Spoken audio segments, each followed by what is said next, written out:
I'm muted. That's such a good start there. But hello and welcome back to All for Women's Football on Take 2. Euros fever has hit.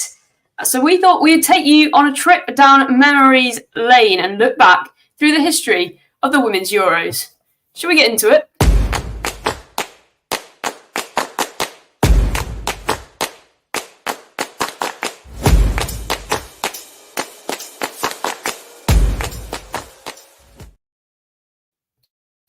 We are back. This time I'm not on mute, and we are joined by some familiar but not so familiar faces today, standing in for a few of our crew. But we do still have Barry. How are you, Barry?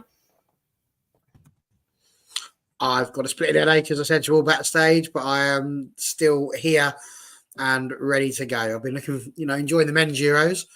It'd be nice now to cast our mind back over the women's Euros and talk about it through that lens as well. So, yeah, very much so. Euro fever has gripped the Rust household for sure. Real. And Polly, I see you're sporting a nice Italy shirt there. Is that for the balance section? I know it's important during elections. Well, to be fair, the only reason I'm wearing this is because all my other football shirts are back in Manchester, and this is the only one I left down here. So I thought European team, I'd represent it to chat about the Euros. Brilliant. And Sean, you're here. You are our real balance, as the rest of us all have some affinity to England. We did need someone that was slightly more neutral in all of this. So how are you doing? Yeah, I'll try and be as neutral as I can, I guess, when it comes to England. But no, I'm good. I'm repping France. So I know Polly's got the Italy shirt on, but half my family's French. So I am quite nervous about the game going on at the moment. But no, really looking forward to this show. Brilliant. Well, let's get into it then. We're going to start off, and obviously everyone in the chat, please do contribute as much as you can to this one.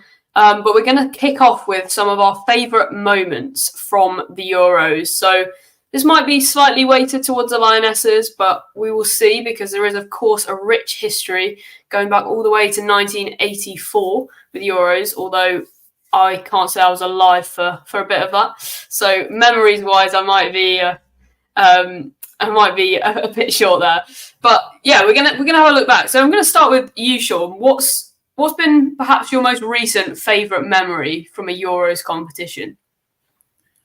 Well, it won't be the final, I can tell you that much. I guess, so Euro 2022, I did attend some games. I didn't in 2017, but although I followed the 2017 one closely. And one of the games I went up to Rotherham from Cardiff, that glamour spot of Rotherham. And I saw France play Italy there. And didn't know what to. I thought, Italy might have a chance. I was looking at the France squad, I thought, might do well. And within the first half, France were 5-0 up. I thought, well, this is brilliant. Absolutely brilliant. It was 5-1 in the end. But just seeing that first half performance from France, it made me just a realization that, you know what, this is a really good team. You can play such good football. And they didn't win it in the end. But it was just affirmed my affiliation with France as a nation. Just love that moment. That will stick out for me for a really long time.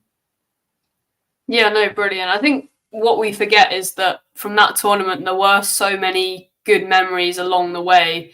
I mean, I remember going to watch Spain versus Germany, and I absolutely love that match. Like, just watching great football, like not too far away from home, is so kind of exciting. So yeah, I think there's so many little parts of that you don't often think of. Everyone goes to the final. Polly, how about you? What have been maybe your favourite moments from the Euros? Yeah, there are so many I can think of. It was such a good summer as well, because I'm originally from Birmingham with the Commonwealth Games. So it just felt like everywhere you looked, there was sport, and the two overlapped quite well.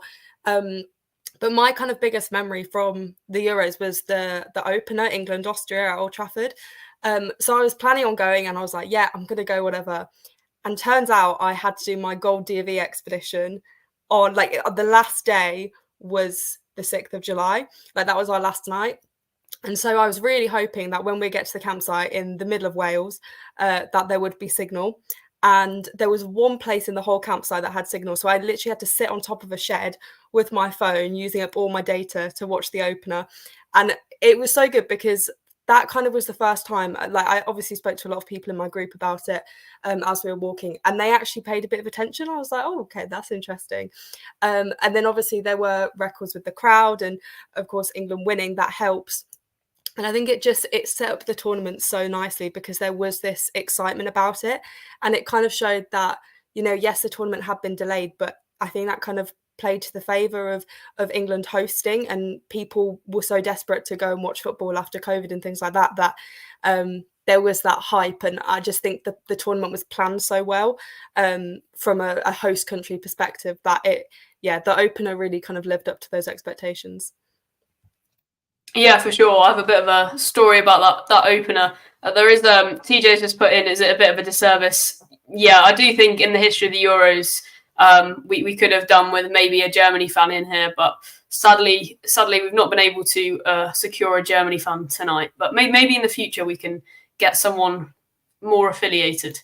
So yeah, keep an eye on that. But that opening match from the Euros, so I'm from Nottingham, but I'd got an internship in London that summer, but I'd booked all my tickets the year prior, not knowing that I had this internship. So I booked all my tickets in the north, then obviously didn't want to give them up. So I think I went to work. No, I think I went to work on the Monday, or I can't remember the exact days, but I went to work one day, worked from home the next day. I'd gone up to, I think, Leamington Spa, which is where my uni house was. Then that evening got the train from Leamington Spa to Manchester, met my dad in Manchester. I was like 10 minutes late, had to blag my way in because my bag was too big, and I completely gaslit the security guard. He was like, that's not A4. I was like, no, it is A4. And then he went and got his manager. I was so insistent. And the manager was like, I don't think it's A4. I was like, I promise you this is A4. Knowing full well I had a laptop in there that is bigger than A4. And they eventually did let me in. I don't know how I managed that. Got in, watched the match, which was incredible with Beth Mead. I was right up at the top behind the goal, not even level with the pitch, but it was amazing. And then my dad drove me home to Nottingham, got up at 4 a.m. the next morning to get back to London for work the next day. But yeah, so it was an experience, but it was a great one. And it was very, very worth it. I'm gonna out myself here. I did go to the Uni of Warwick. That's why I was placed in Leamington Spa. That strange place to live for uni. But yeah, Barry, let's call on you. What was maybe some of your favourite Euros memories? Well, I'm in an ironic situation on this panel. I've got to be clear on this, Laura, insofar as I'm old enough to have been alive for all of the 13 European Championships that have taken place, although I wouldn't have seen much of the 1984 one, what would be in two and all that jazz. But yes, the irony is that of all of those, I've watched one. I've never made any secret of the fact that I'm a bit of a newcomer to the women's game, insofar as I only really paid attention as soon as Manchester United put a women's team in there. I'm one of a dying breed, I feel, who will sit there and go, I'm a Man United fan, so therefore I don't care who you are. If you're Man United, I used to sit there and watch the soccer sevens on Sky Sports when they went on, and that was, if Man United were playing there, they were absolutely ponying that, but I'd still sit there in the hope that somehow they were going to sort of reclaim past glories, and it never really happened. So with that in mind, as soon as I found out there was going to be a women's team, that was it. I was all in. And I wanted to find out more about it. And that's exactly what I did. And clearly we had the Euros in 2022, which were just absolutely superb. Really, really, really, really enjoyed those.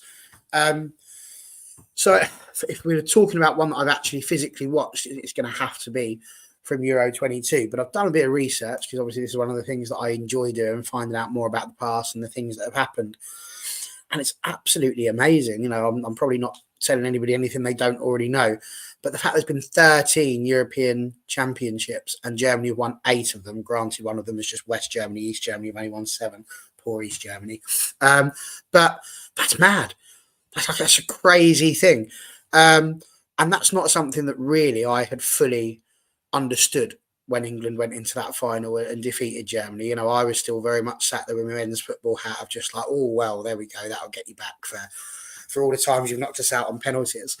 But yeah, I'd never really at that point got there. I've got a nice story about the European Championship final, which isn't nice for me, but it's funny for everybody else. But before we get to that one, I would say if I was looking for a particular highlight, the one for me would have been the 8-0 win against Norway. And the reason for that being, obviously, I get to spend a ridiculous amount of time talking to Connor. And Connor was talking to me a lot about this Norwegian side, bigging them up, telling me how, good they are and all of that sort of thing. So, naturally, when England won 8-0, anyone who knows me can imagine exactly what I was like in the text chat there. I was all over that.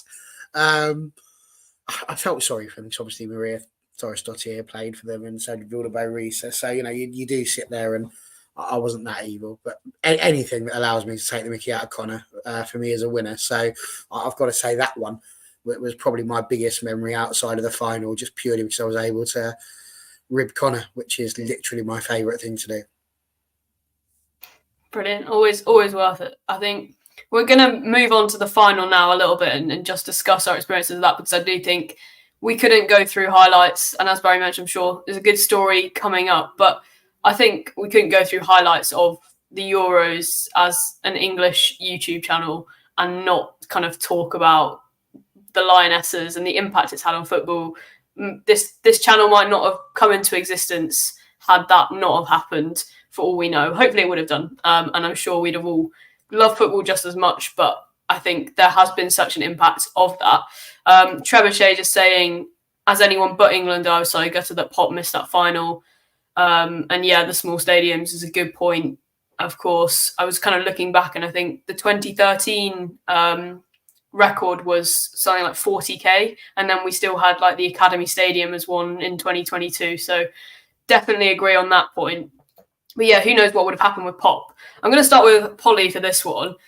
What were your memories of that day?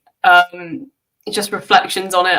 I've seen so many TikToks going, I just want to go back to that Chloe Kelly goal. Now we're watching the men's Euros. Similar vibes for you? Honestly, you couldn't have made a more perfect day for me. So as many people know, I love cricket. And that morning, it was India versus Pakistan at the Commonwealth Games. So I went to Edgbaston, one of the best grounds in the country, to go watch that. It was a brilliant game. Then I chatted to people for a while, just hung out. It was such a hot day. It was so good. And then came home and watched the Euros final. And oh my God, I mean, it's not really controversial in my house, but my mum is German. She doesn't really watch football though, so I'm slightly lucky on that front. I am applying for German citizenship, so I do say if the German embassy are listening, I was supporting Germany all the way. But no, I was supporting England, and yeah, it was absolutely fantastic. And I remember the Chloe Kelly goal very clearly, but actually my biggest memory from that was kind of the celebrations at the final whistle and the interview that Leah Williamson did on the side, where she was basically like, everything's going to change. And I think at that moment I was like, okay, everything is going to change. And suddenly, I think on social media, I just saw all these people who had never cared about women's football suddenly having a say and being like, this is absolutely incredible. And people talking about it for days, and just being like, yeah, England won the Euros, not just, the women won the Euros, it was England won the Euros. And that day was it was so good. And I remember the next day going, I think I went somewhere like Lincoln, it was somewhere really rogue, to meet someone for coffee about something completely different. And just that was the thing that everyone was talking about in the coffee shop. Like, I just heard people say Chloe Kelly, Euros. And also a lot of people didn't know Chloe Kelly before that winner, even throughout the tournament. They didn't know her that much. But when she scored that winner and the iconic photos of her ripping her shirt off and celebrating, it was, yeah, I'd love reflecting back on that day. Yeah, absolutely. I'm going to come to Sean next for maybe a different perspective. Was it still kind of big for you in the sense that it was a big moment for women's football in, I guess, the UK? Or what were your feelings on that day? I'm glad you talk about the Chloe Kelly goal and you remembering it and bring you so much joy, because I remember when that ball hit the back of the net, my heart sank. And I thought, oh no. Because there's one thing about England, we'll get into the positives about it, don't worry, I'm sure we will. But one thing about England is they keep going on about a lot of things. I'm not sure if anyone here is aware, but they won the World Cup in 1966. I never get reminded of that. But, you know, that was brought up the other day, and I thought, wow, it's a fact I did not know. And it's the same again with this European Championship that they won. We keep getting reminded, fair enough, I understand. But if you're building on that point, I think if you look at the game in Wales in particular, which where I am and the league I cover, the country I cover, if England don't win that, it's not as big here as it is now. And I think that you can say the same about in Scotland, in Northern Ireland, and even the Republic of Ireland as well, I think, because that just set the tone then. Is that right? Everyone's invested here now. And the participation numbers have gone through the roof here. It's tripled, quadrupled now. There are so many involved. But I do think one thing that still isn't right here is that I know plenty of kids around here who want to watch the Lionesses, but when Wales are playing at the same time, not too interested. And that's why I think we've gone wrong. So there is still that, because the Lionesses did so well, there is still that pull over here that, still like that. But no, look, there's no doubt England winning's done a lot for the whole of the UK, but on that final itself, I'd rather forget it. Yeah, that's fair enough. Barry, we've saved up your story. Do you want to grace us with this excellent tale from the Euros final day? I feel like we might have over-egged the pudding a little bit here, so it better be hilarious. Otherwise, that might be me cancelled. I just need to say, TJ, I did try and respond, and then funnily enough, the comments weren't working for me either. So good luck to those of you. But Trebuchet, I did want to ask whereabouts you were from then, because if I was to take a guess, I was going to go with Scotland, and that would work because it fits in nicely to my tale. Because I know you started a message, Laura, that the whole day was perfect, and I'd had it planned as being this perfect day also. We travelled up to Scotland. We were having a family week away. There was about 10 of us. It was absolutely brilliant. 2 dogs, amazing. It was just meant to be the most wonderful, wonderful week away. And with my granddad being Scottish, we'd spent a bit of time in a little village called Whitehills. So we'd travelled there during the day, had a little bit of a memory lane sort of thing. And it was wonderful. It really was. And we got back and we'd done it almost like a come dine with me sort of experience where 2 people would have to partner up to do the cooking each night. And I was lumbered with my nephew. So I thought, well, let's not muck about here. We'll just do a barbecue, nice and easy. What could be better than the European Championship final, England on the box? We'll watch that. Nibbles on the table. Barbecue set up, ready to go for as soon as that's finished, we can all celebrate and cheer. That was the plan. It's a very depressing moment. I'd made it very clear to everybody, I am watching this final. This is what I want to do. Like, try not to interrupt me. If you want to join in and watch it, brilliant. If you don't, there's a games room. Just go and do that. And half time comes, 0-0. You know, we're all like, okay, that's fine. I start doing a bit of preparation for the barbecue. And I went outside because that's where traditionally barbecues live. And it was a charcoal one. So, okay, fair enough. So I've set up the charcoal, put up my holding a scout leader, did all that jazz. And there it is. Beautiful. We've got smoke. My mother, for reasons just not known to anybody on this planet, opens up the back door just as I'm doing this. And the smoke just straight into the room. I'm like, what are you doing? And it set off a fire alarm, which was frustrating, to say the least. And the annoying thing about this frustrating and most horrible of fire alarms was that it then went on for literally about 3 hours because there's no straight line in Scotland. So the guy lived about 2 miles away, but it took him about 8 million years to get there. So that was incredibly frustrating. It also meant that we now couldn't have a barbecue because we had to move the barbecue as far away from the house as possible so that no more smoke came in. So we weren't allowed to do that, which meant I had to sit there and do the barbecue in the kitchen. Now, the problem is that the kitchen's way over that side of this farmhouse, and the TV, you can't see it through where I was in the kitchen. So I'd managed to see Ella Toon's goal, got rather excited about that. But that was the point where I was then told by 10 other people who were incredibly hungry, you best sort out the dinner. And Kai was about as much used as a chocolate teapot. So I've now had to go into the kitchen and start doing, and I'm trying to run back. This isn't easy. It's a big old farmhouse. So I'm having to run from the kitchen around to watch what's going on, getting the dirty looks from the family, like, why aren't you cooking? What's happening here? So it was a really frustrating time. And then obviously I did run in and saw the Germans equalise. It's really annoying. So extra time's coming in, but I'm thinking if I really do this well, I can get the burgers in and we can get sorted and I might be able to see some of extra time. And the saddest part for me is that having watched almost every game of the Euros, having done a predictions league with AFU, all of those things, I completely missed Chloe Kelly's goal and all of the joy. And what I heard was 10 people who've never watched women's football before in their life sat in the living room cheering whilst I'm sitting there with a bloody coleslaw. I've never had anything like it in my life. So the one person that's been spending the last 4 years watching women's football is stuck in the kitchen making burgers and coleslaw, and everybody else is cheering because England are winning the European Championship. So you couldn't write it, really. It was incredibly frustrating, but the burgers were absolutely banging and it was still a very good evening. So yeah, but it was rather depressing to have gone that far into it. So I'm glad you lot all had a wonderful day. But for me, it was one of the most frustrating things I've ever gone through.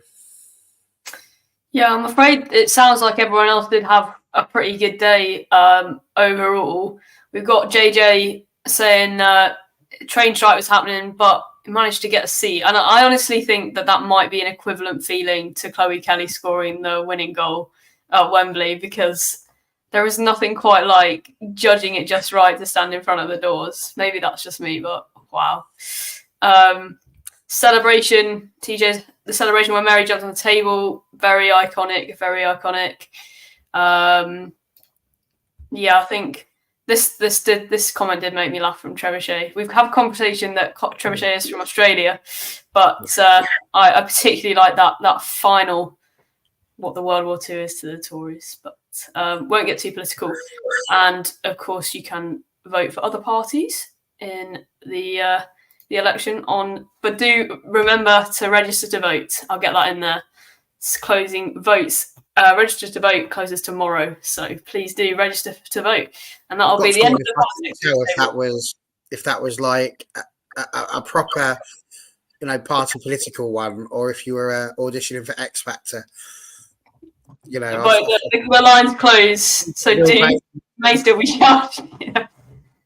We need the little banner across the bottom with the number to vote. That's 49p per minute, yeah, all that. Yeah, terms and conditions can be found on the website. Genuinely, though, he is right about that with the Euros, and I do think that's a big thing. I know there is, I don't want to say a snobbery because that's not quite the right word, but there are a lot of people who have come about into women's football because of what has happened with the Euros, and all this talk about the smaller stadiums. I do think that there was maybe a sort of a gamble in some ways taken by the leaders of the game, because they just wanted to see full stadiums where they could. And it was frustrating, really, because that's where the game really did start to grow. I think if you had the Euros here now, I think you would see them in large stadiums across the board. And I think if you're ever going to sit there and talk about the legacy of the Euros and how that's worked for us as a country, I think that would be it, because I'd be amazed if we had the 12,000 seater at Brentford and that sort of thing again. I do think it would be, proper big stadiums, 30 to 70,000 all across the board. Yeah, absolutely. Well, I bought my tickets like a year in advance, I think, for the Euros final, and just like I know I'm going to enjoy women's football. I enjoy it now. I'm going to enjoy it in a year's time, and bought it with my flatmate, and then ended up like it was so hard to get by the time it got to that point. And I think if you did that now, it would be selling out on release, whereas they were available basically up until that final. And I do just want to bring this up because this was a pretty cool goal. And my experience of the final, I'd been to the semi-final in Sheffield, having bought all my tickets for the North as well, and then the final ticket.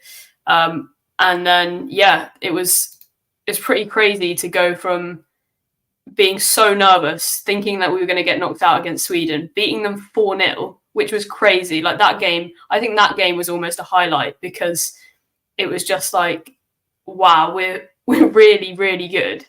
And I'd put on like my Instagram story a video of everyone singing "It's Coming Home" at the end, and then went to the final, and then it did come home. And the next one is just "It Came Home." I just thought it was pretty perfect, and it was just incredible day to be there at Wembley and to see it all. But we can't dwell on the Lionesses for too long, as much as we would love to. We might have to dig a little deeper into the history of the Euros now. So we're going to take a bit of a look and talk about what we think is potentially the most significant moment, other than that one, of the history of the Euros. So we've been doing our research today, doing a bit of digging, and what I'm going to ask of our panel is potentially that they put a little bit forward as to why they think the moment they've picked is the most significant. We hope there's no double ups. If there is, maybe someone can just shuffle to a second choice or do as best as they can. But we'll go reverse order. So we'll start with Sean. If you could just give us a little bit of a pitch, and obviously in the comments, please do put which ones you thought was the most significant, or who you might agree with the most in the panel. And we'll hear a little bit of a pitch of who has the most significant moment from Euros history from our panel. Fire away, Sean. So from a self-indulgent point of view, I'm going to go off this. So I got into women's football 2015. 2015 World Cup was where I started, really got into it. I got about halfway through.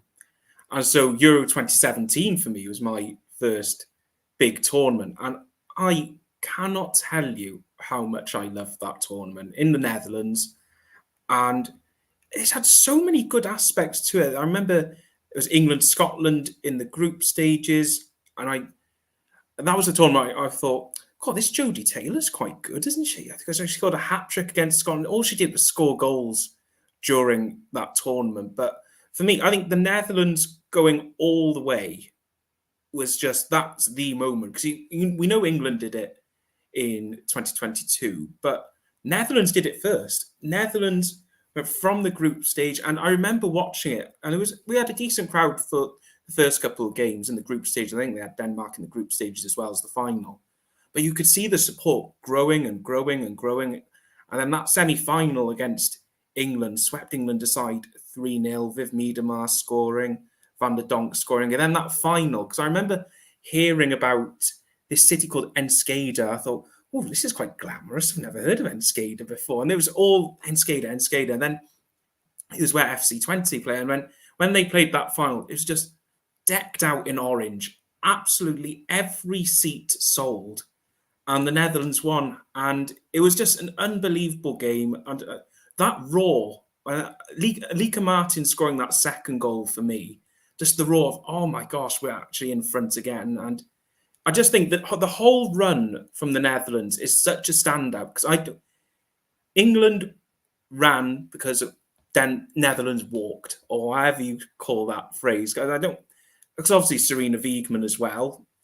England wouldn't be where they are without her. And I just think without the Netherlands, none of this would happen, because I think they are the forgotten trendsetters in a way. So Euro 2017 and the Netherlands for me is such a good moment.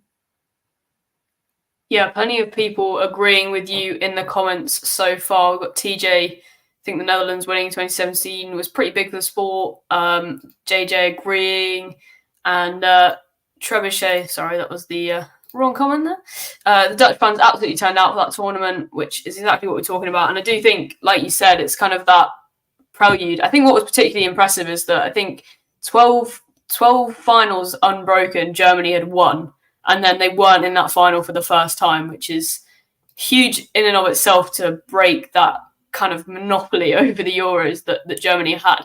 Polly, how are you going to challenge that entry? Yeah, well, that was my first choice one, for all the reasons that Sean had said, really. And that also was kind of the first tournament in women's football I paid attention to, mainly because of our Lord and Saviour, Viv Miedema.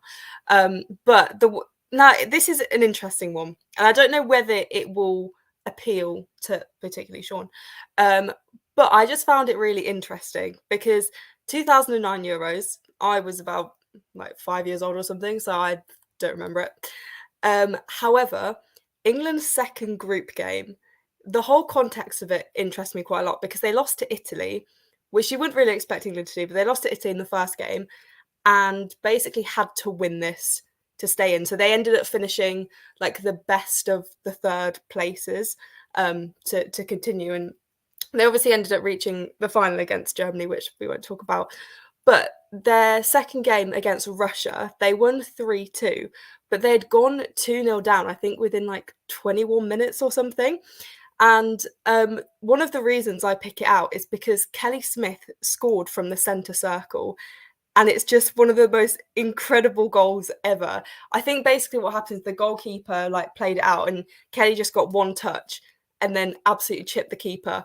And it was just such a good goal. And obviously it kept England in the tournament and they went on to do the best they ever had in the Euros. And so, yeah, I just think it was quite a significant moment because even though I hadn't really heard much about it before, seeing that goal, I was like, wow. And also it was such an iconic team.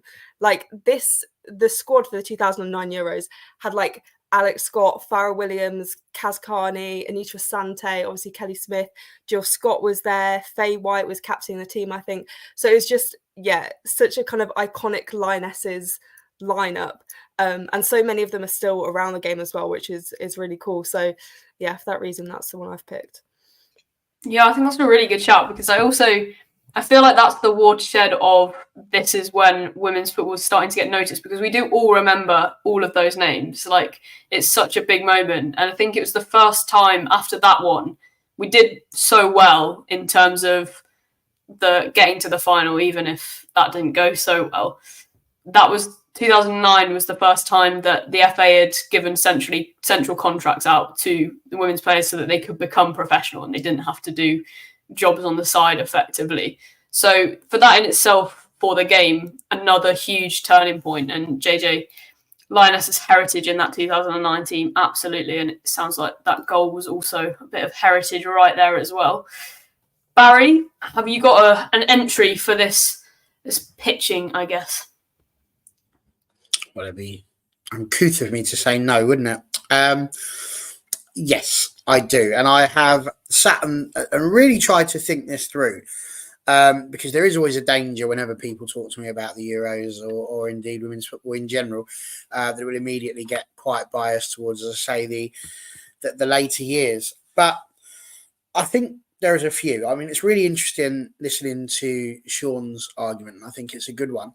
I would also argue it was a good one, not just because of the way in which it propelled the game a little bit further forward. I think that being the first one that Germany had lost after 6 wins on the trot would probably be a good thing as well in terms of breaking the stranglehold. You know, there's been 13 of them and only 5 teams have won those trophies. So I do fully agree with what Sean said there. I also fully agree with Polly, though, because 2009 was another one that I considered looking at purely because of the fact that, you know, we'd lost to Germany one of the finals, and that was the last time we'd got there. But I actually think I'm going to be basic Barry on this one, is what I'm going to go for, because I feel like there's 2 dates that could potentially work. And the first being 1984. Like the fact that it's the first time that the women are given it. Bear in mind, this is 13 years after the game has finally been allowed to return back to women, that they've been given the opportunity to play, I say professionally, but to be able to play in proper stands again, in proper grounds, and not just be forced to play on parks. It's only 13 years after that return. And I think that's quite important, actually, because by that point, the men's one had started in 1960. So there's been 6 different tournaments for the men there. So I think that's quite a big one, the fact that that was when it started. But we do have, and England finished second in that one, by the way, having lost to Sweden. So, you know, let's throw that one in there just to keep Sean happy. But it's quite interesting because as soon as Germany came into it in 1989, that was when they really had a stranglehold on it. And they won their 8 out of 9 years, with only Norway managing to stop that run in between. But I think the one for me that really does it is 1997. That's the year I'm going to go for.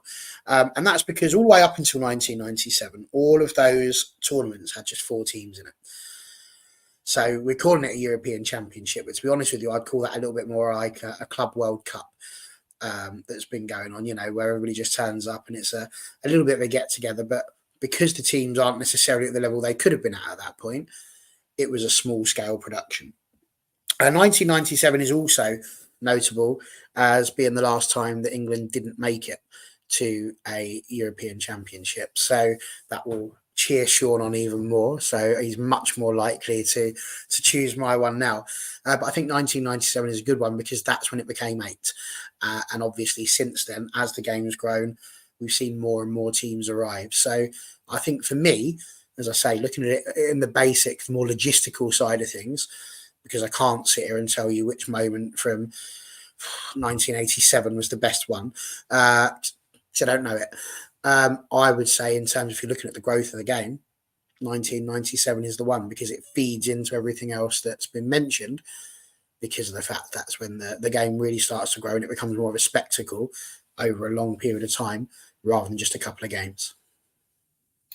I think that is what's like really interesting when you look back through the history of some of these tournaments is that in women's football at the moment, a lot of dates can be seen as stepping stones to something bigger. Because I think if you look back to the 1991 tournament, it's like the first time it's called the UEFA European Championships, which is the first time you see UEFA actually kind of recognise fully women's football. And that was kind of going on in the early 1990s. And then, as you say, you get to 1997 and you're expanding it, you're investing in it more. You're saying we actually want a tournament. We don't just want like a kind of 14 round robin that's all a bit strange. So yeah, I think there's so many periods that you can pick, and I think this I guess exercise has kind of exemplified that in some ways, that we're still in that progress as well. And I think that's what's also super exciting, that we still saw 2022 as another stepping stone. I think TJ said, I'm not sure it's even been possible to watch stream the Euros for us in the US until the most recent one. So we're still reaching all those landmarks that maybe in a few years' time we'll be looking back on and going, oh, this was the most significant one.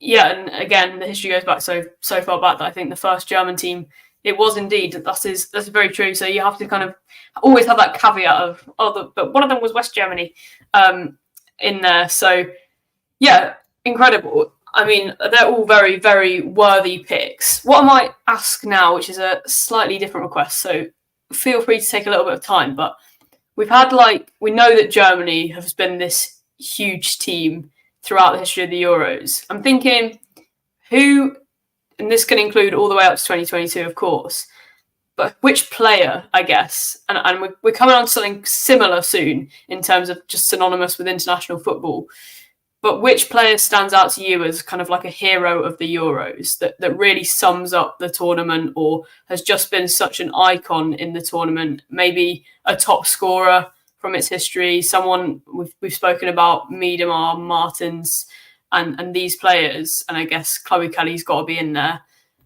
Who for you is maybe one of those standout players in history? And do get involved with this in the chat. We'll definitely field some of those contributions.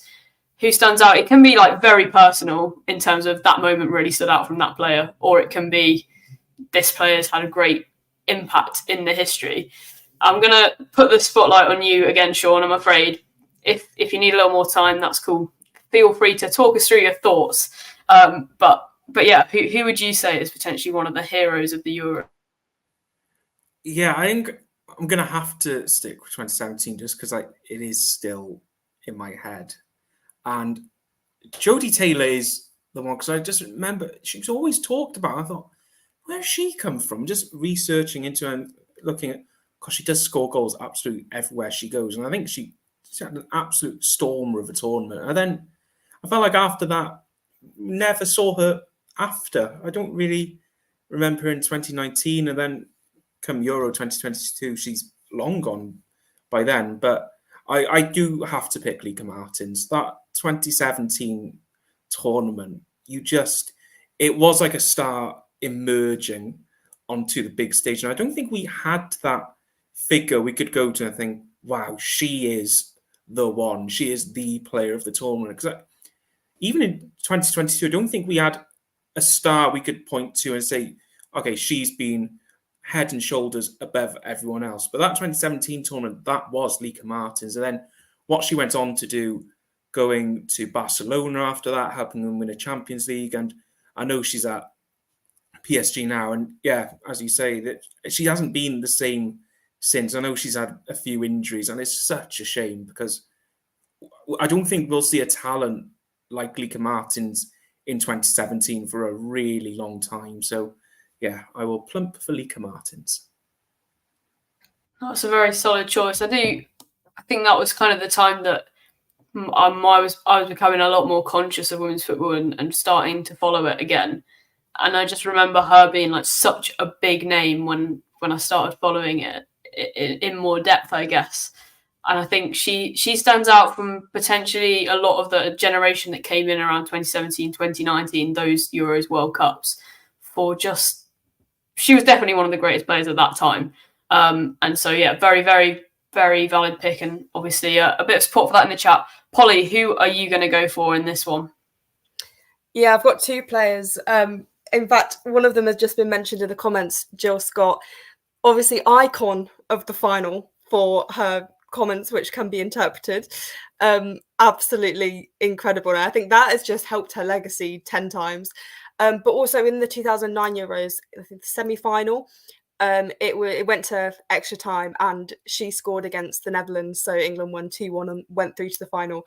So obviously from a football perspective, has done a good job historically. But yeah, I just think that moment, it went absolutely viral and it's just so funny. And I hope that part of her legacy lives on forever because absolutely brilliant. The other player I have to mention, very on brand, Viv Miedema.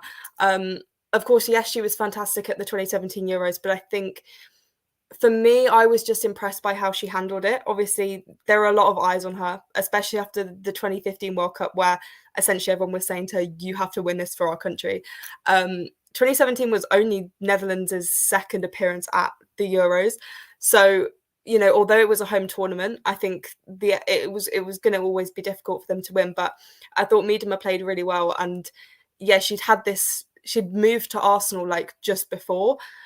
So she was set there for the next season. So I guess there was even more expectation of her of, okay, she's going to find form. She's made this big move from Bayern and stuff like that. So yeah, I just thought though, like home Euro, she just took it so well and it kind of set her up for how well she did when she moved to Arsenal and had that 2018-19 season. And yeah, that for me is just like the best moments of Miedema I've seen, particularly in a Netherlands shirt. Yeah, absolutely. Two brilliant players. We had JJ agreeing, Jill Scott to go from getting there in 2009 to enjoy all the changes and ups and downs. It is a pretty incredible journey, that one, from being there all the way from 2009 to winning in 2022. And of course, Viv Miedema kind of speaks for herself in just what she achieved in that particular tournament. I have had her on the thumbnail because, yeah, what a player. And like you said, I think it's kind of where she, I don't know, I feel like she probably already made her name a little bit, but like you said, a bit where she made her name in that Euros and in front of goal and etc. Barry, have you got a shout for this player synonymous with the Euros? Yeah, well, I mean, TJ just mentioned Hege Riise, and yeah, she was player of the tournament in 1993. So absolutely has been highlighted there rightly by TJ. Listen, I'm not going to sit here and try and pretend for 1 second that I've got a clue about half of the players that some of these people have mentioned.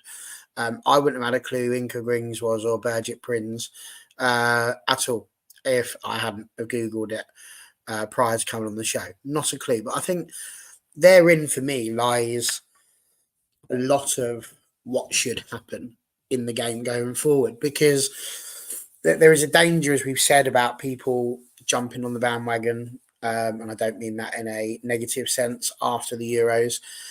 People like myself that have just jumped into it because teams in the male-dominated part of the game are starting to put a little bit more effort into the female side of it. And there is a danger there that a bit like the Premier League, we just start thinking that football's only begun in 2017 or 2018 or 2019 or 2022, depending on your entry point.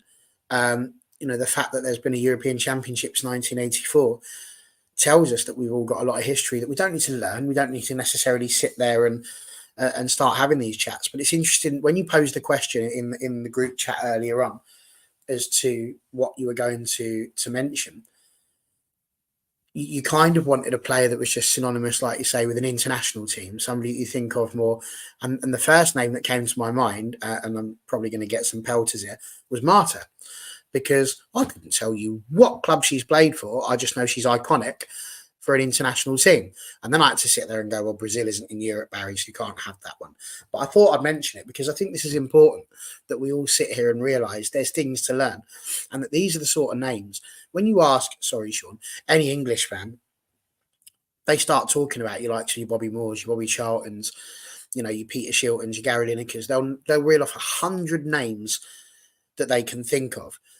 And I think it's important that some of these people start, I'm going to use a term that I believe the youngsters use now, start getting their flowers, that they get the opportunity to understand and to know that these are the people on which the game was built. So I think it's right that people have brought up Grings and Prins for Germany. 10 goals for those that want to know. That's how many they've scored. Nobody's scored more than 10 in a cumulative total as yet. And it might take a while until people do. After that, you've got 8, where you have Carolina Morris and Heidi Moore and Lotta Schilling from Sweden and Germany and Italy. But when you get to number 6, this is where we transition smoothly into the person that I would pick. And it's interesting because there are people here who are going to sit there and go, well, it's got to be Ella Toone. They might sit there and think that because I'm a Manchester United fan. And don't get me wrong, there are nights where just before bed, I see that sweet little lob, the only goal that I saw of the European final live, going into the back of the net. And it just sends me off to sleep happy. It really does, because it was a wonderful and beautiful moment. And I got to scream and shout and feel like, oh my God, we're actually going to do this. It's going to be amazing. But I'm not going to go that. And I people might say you could go for Mary Earps because, you know, she had a fantastic time. And even Leslie Russo because she scored an awesome back heel. But actually, I think the player of the tournament for me in 2022 was a certain Beth Mead. And I think for me, she was the one who, when I think about a player that's been synonymous for the club in the time, or the country rather, in the time that I've been watching, it would have been her. 6 goals she scored, which was equaled the highest amount scored in one tournament. And so for me personally, yeah, I think that's where I would have gone. I think I would have gone for Beth Mead because, and I don't say this now to be glib, but when I look at Beth Mead, certainly pre-injury, she was doing really well for Arsenal, and hence why she got herself into the England team in the manner that she did. Obviously, this season hasn't been quite as good for her in terms of trying to get back into the game and all of those sorts of things. But I don't necessarily look at Beth Mead in an Arsenal shirt and immediately think, oh my God, this is a world-class player immediately from the top of my head. But when I've watched her play for England, she's absolutely shown just how good she can be. And I would say underrated, because I do think if you do just look at the game domestically, people just get seen over and watched over far too often. So for me, yeah, Beth Mead. Yeah, no, it's a good shout. And I think the fact that she did pick up that player of the tournament award from such an important Euros for England goes to show just quite how influential she's been. And I think we've got a few in the chat. I think what you kind of mentioned as well at the start in terms of learning that history and making sure we don't just think it started in 2022 or 2017 or whenever you kind of pick it up. It's kind of, I guess, the reason we're doing some of these shows and talking about it. And almost like, for me, it's like a route to, force myself to do a bit of research, because actually it's super interesting once you start learning about it. And I hope that's kind of come across in the show.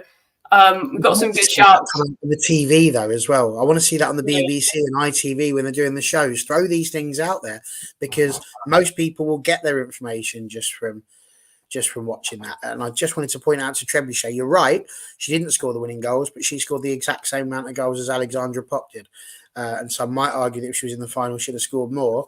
But you know, if wishes were fishes, the world would be an ocean. So we can't have that, can we? We just have to go with what's presented in front of us. She scored some pretty important goals. I think that the winner against Austria in that first set off the whole mode of the tournament. So I think it's very, very good shout. But yeah, going back to those first ones, Barry mentioned them, but both of them up there as top goal scorers in the Euros overall, 10 goals apiece. We've got Angara, hopefully I pronounced that correctly, known as the World Cup Euros. I think there was a bit of a discourse in the chat about this one, but she did save 2 penalties in the 2013 final. And that one was an interesting one. Someone that I want to bring up is Pia Sundhage, who was the manager of Sweden in that competition. And they actually came on at half-time to take a kind of applause from the crowd, despite not being in the final, that team. It was 41,000 and a lot of them there to watch Angara, the keeper. But Pia Sundhage went on to manage the US, Sweden, but had also featured in that very first 1984 Euros tournament, which I just thought was really cool. And there's a few managers that featured in that 1984 tournament. Hope Powell, another one of them, big name that went on into a big managerial career. So, yeah, so many different turning points and different key moments. But to lighten it up a bit and to end the show, I'd like to do a very, very quick fire quiz. There's only five questions in there. Some of them are hard, some of them are less hard. And I thought I'd spring. I haven't told any of the panel this is going to be going on. So if you'd not look at the comments for this little section of the show, it really doesn't matter. I think we have talked about some of these answers. So you might remember, you might not. But throw your answers in the chat if you're watching. But panel, please do not look at the comments for this little section. I just point out, if one of the questions is, the European Cup final was a brilliant affair with England winning 2-1. What colour was my shirt? I'm off. I can't be doing that tonight.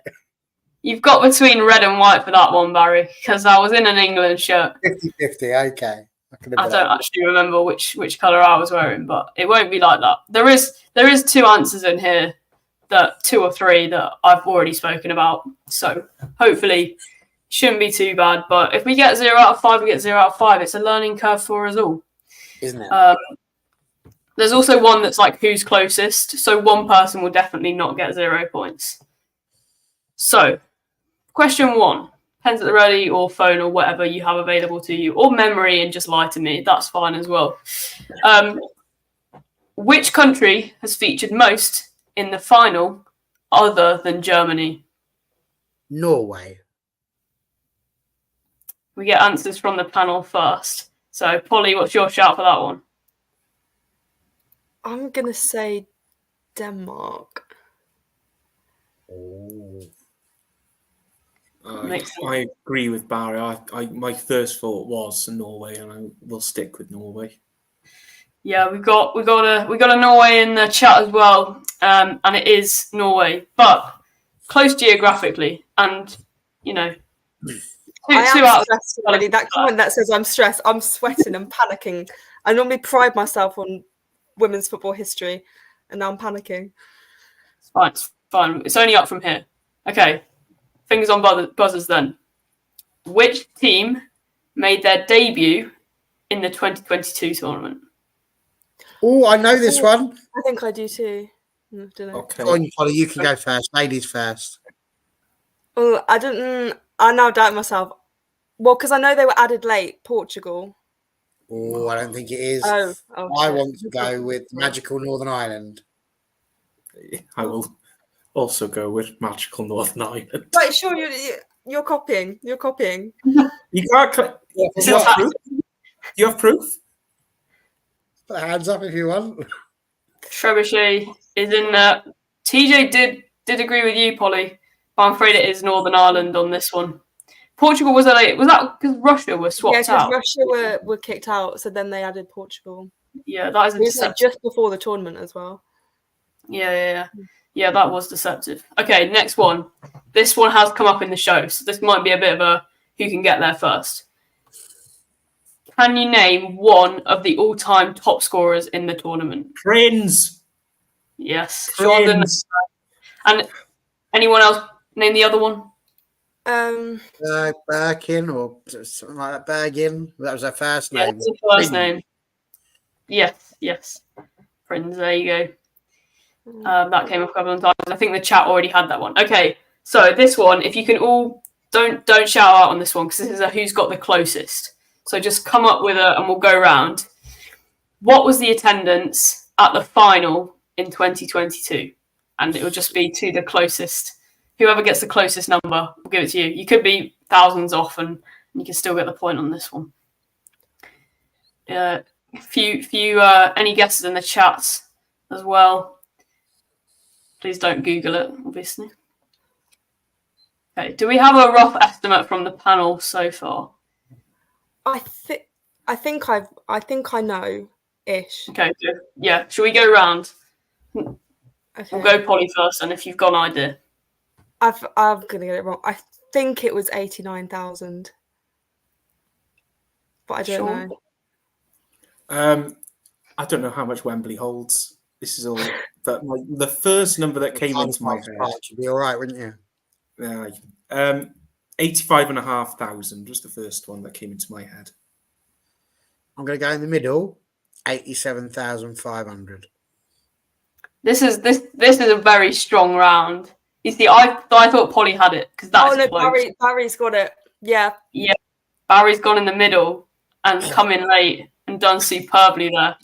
It was 87,192. So that is very, very close. I think that's 308 off. So unreal there from Barry. There's some very good as well in the chat. We've got 86,000 here, and obviously having a few troubles with the chat tonight. Apologies about that. I'm not sure. Hopefully that'll be fixed for next time. But 85,000 there for TJ. So both very, very, very respectable guesses. So finally, and we have mentioned this one as well. So this might be fingers on buzzers. Can Polly redeem herself? Who was the top scorer in 1984? Pia Sundhage. Correct. Yeah, we have mentioned. Who did you say there? Pia Sundhage. Oh, yes, thank you. It was just letters put together there for a minute, and I had to. No, that's okay. I blame the Welsh accent. Sorry, Barry. It wasn't even that. I just I've seen a lot of names over the last 24 hours, and I couldn't quite place those letters together. But there we go. Well, thank you all for competing in the final quiz, and sorry for springing that on you. I think it was a bit just to wake you up at the end of this this show, but we have timed this to perfection. I think 57 minutes, 57 seconds. But it's been a joy to speak to you all about the history of the Euros. Please do go enjoy summer of international football, sport, Olympics, Paralympics, and the men's Euros, of course. And JJ's just wanting to emphasise something, so we'll allow this to be emphasised that the 87k attendance was a record for both men's and women's, which should be emphasised. And I'm sure that won't be beaten this time. We can hope. I don't think it will be. I don't know what the capacities of will it be the Olympia Stadion in Berlin? But yeah, no, thank you all for joining us tonight, and I hope you potentially learned something about the Euros. And I'm not sure whether we have any more shows coming up this week, but we will see you all soon, and there will be a show next Monday regardless. So see you then.